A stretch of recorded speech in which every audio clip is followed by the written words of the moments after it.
يبدأ الفيلم في أيام الحرب العالمية التانية، ومعانا ولد اسمه أنجوس بيحب البحر لكن مش بيعرف يعوم وبيخاف لا يغرق. يفضل يجمع قواقع وأحجار زي ما كان بيعمل مع أبوه قبل ما يموت. بيلاقي حجرة بتكون شكلها غريب ووزنها خفيف وبياخدها، وبتيجي أمه آن بتقول له يلا خلص وتعالى عشان الغدا. بيرجع على البيت وبيحط الجردل اللي معاه في المخزن اللي فيه القواقع وكمان الصخرة، يغسلها وبيقشرها وبيلاقي شكلها غريب، ولكن بيحاول يشوف ايه اللي فيها. امه بتنده عليه وبيروح لها والحجرة بتفضل تتحرك. ويجي الليل والدنيا تمطر وباب المخزن بيتفتح، ينزل عشان يقفل الباب بيلاقي الحجرة واقعة على الأرض ومكسورة، وبيعرف إنها بيضة وبيسمع أصوات غريبة وحاجات بتفضل تتكسر. المهم إن هو بيلاقي كائن صغير بيكون شبه التنين، بيحاول يحط إيده عليه ويحسس لكن هجم عليه وكان عاوز يعض. بيروح على المطبخ في البيت يجيب سكينة وكمان بطاطس عشان يأكل الكائن ده. المهم إن الكائن ده بيتجاوب معاه وبيفضل ياكل من الأكل اللي حطهوله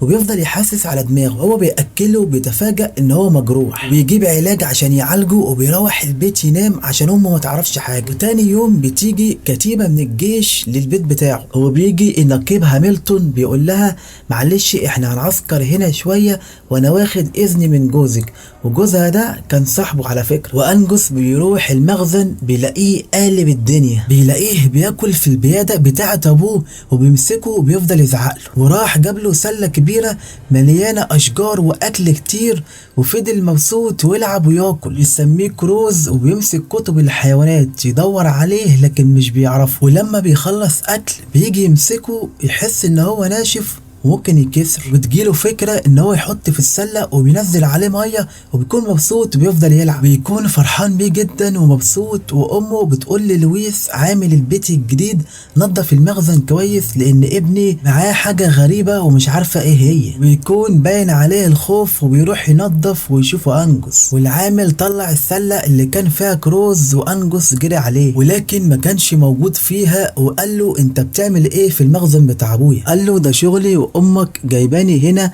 عشان انظف المخزن. وبعدين انجوس فضل يدور على كروز في كل مكان، وكروز كان واخد راحته في البيت وبيلعب فيه وخارب الدنيا. ويشوفوا الكلب بتاع طباخ الكتيبة ويكون عاوز ياكله. الكلب شافه وجري وراه، ومن حسن حظه ان الكلب كان مربوط بحبل وشد الترابيزه وخرب الدنيا. انجوس سمع صوت اخته بتصوت وطلع يجري عليها. طلع عليها قال لها في ايه فضحتينا؟ بتقول له تعالى بص في كائن هنا غريب. وفضل يتوصل اليها وقال لها ارجوكي ما تقوليش لحد اللي حصل. قال لها ده كائن طيب واليف وما تخافيش منه. قالت له حاضر مش هقول لحد. وتاني يوم آن بتجيب الملابس القديمه بتاع جوزها وتديها للعامل الجديد. قال لها لما يجي جوزك ارجعهم لك.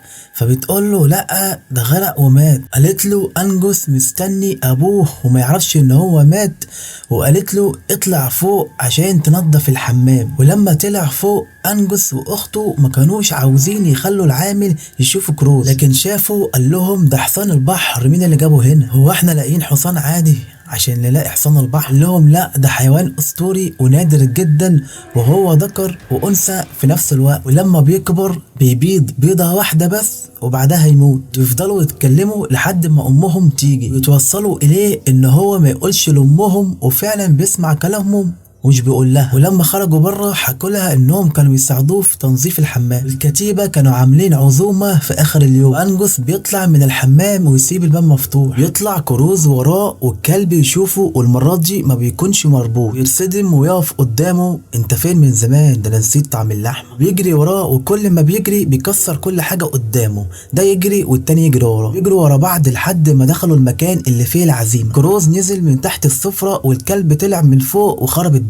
وبيقلب عليهم الاكل والسفره. وكروز بيخلص من الكلب وكمان بيخلص من الناس. يتقابلوا نافوره بينزل فيها وبتكون فيها سمك بيلعب فيها ويتعشى كمان. بيشوفوا العامل لويس وبيشوف حجمه كبر، ده كبر جدا. بياخدوه في العربيه ونزلوه البحر ويحرروه عشان حجمه كبر مش عارفين يحطوه في البيت. ولما انجوس بيروح البيت امه بتكون قايله لهاملتون الواد ده عايز يتربى قوي. وهاملتون بيعمل اللي آن قالت عليه لكن بيعمل بزياده، وكروز كان مستنيه ولكن انجوس ما كانش فاضي، ده كان بيتربى وبيقدر يهرب منه وبيجري ناحيه البحر عشان يشوفه، ويفضل ينده عليه لكن مش بيلاقيه، وبياخد مركب صغير وينزل في البحر يفضل ينده عليه كروز كروز كروز، يطلع له من وراه بحجم ديناصور، يكون مصدوم من حجمه وبيفضل يلعب معاه ويركب على ظهره انجوس ويمشي بيه في الميه. انجوس كان قاعد على ظهره وميت على نفسه من الخوف لكن متونس معاه ومبسوط جدا. يفضلوا ماشيين لحد ما يوصلوا لمكان مقفول بعرض البحر، ولما بيخلصوا اللعب كروز بيجيب انجوس للشط وبيشوفوا الطباخ، ولما بيرجع البيت بيحكي لاخته ولويس عن اللي حصل، يكونوا مبسوطين وبيضحكوا. وتاني يوم هاملتون بياخدهم ويوريهم شغل الجيش على التلة، يوريهم خطة الكتيبة ضد الألمان لو جم من ناحية البحر، وبيعملوا تجارب بالمدافع ويضربوا في البحر في المكان اللي فيه كروز. وأنجوس بيفضل يزعق لهم ويقول لهم كفاية كفاية، وبيزعق له هاملتون. أمه بتاخده على البحر، وواحد من السكان قال لهم أنا شفت حصان المية امبارح، وجاب مصور عشان يصوروه، وفضلوا مستنينه لكن ما طلعش. يجيب تمثال على هيئة كروز ويصوره لأنه عايز يتشهر، والطباخ بيشوف الصورة في الجرايد ويقول لهم أنا متأكد أنا شفت كروز امبارح، ويقرروا بعديها ان هم يصطادوه عشان الشهرة. انجوس بيهرب من البيت ويروح يشوف كروز في البحر ايه اللي حصل، لويس بيروح وراه لحد ما يوصلوا على الشاطئ، ويفضلوا يندهوا عليه لحد ما يطلع من الميه ويهجم عليهم ويكون عاوز ياكلهم. لويس بيحذروا منه وقال له ده مش اليف وابعد عنه، ده بقى متوحش بسبب اللي حصل له،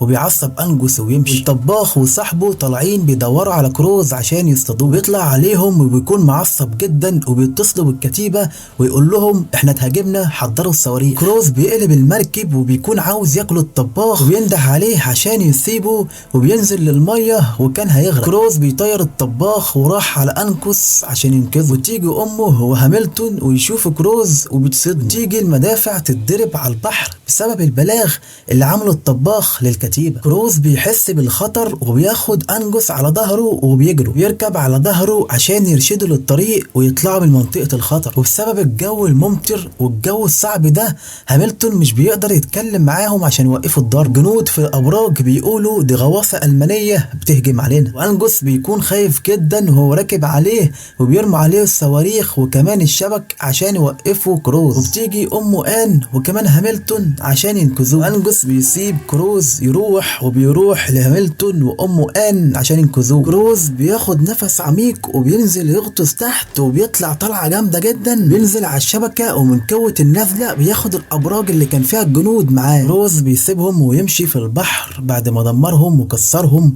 وكمان بقى يستهزأ بيهم. كروز بقى مبسوط ومرتاح عشان خلاص بقى في بيت. في لحظه الشروق انجوس بيشوف كروز من بعيد وبيودعه. بيخلص الفيلم ونقول سلام.